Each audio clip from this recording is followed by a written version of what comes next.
జగనన్న మేనిఫెస్టోలో అమ్మఒడి 2000 పెంపు, రైతు భరోసా 13,500 నుంచి 16,000 వరకు పెంపు, అలాగే ఇచ్చిన నవరత్నాలన్నీ కూడా కొనసాగింపు.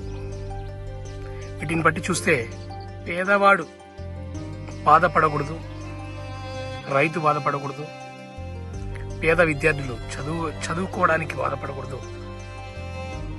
తన వంతు ఎంత వీలైతే అంత సాయం చేస్తాడనేది మనకు క్లియర్ కట్గా అర్థమవుతుందండి. నేను మీకు ఒకే ఒక మాట చెప్తాను, నేను కూడా ఒక రైతు బిడ్డని.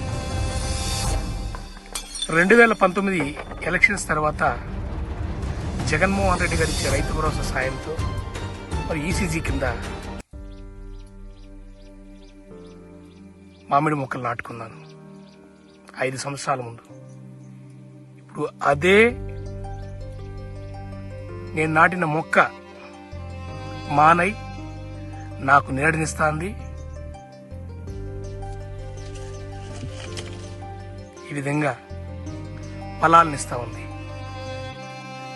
ఇదే జగన్మోహన్ రెడ్డి గారి ప్రభుత్వం మనకి ప్రతి పేదవారికి మంచి చేకూరుస్తుంది అని చెప్పేది దీనికంటే ఎక్కువ నిదర్శనం లేదు.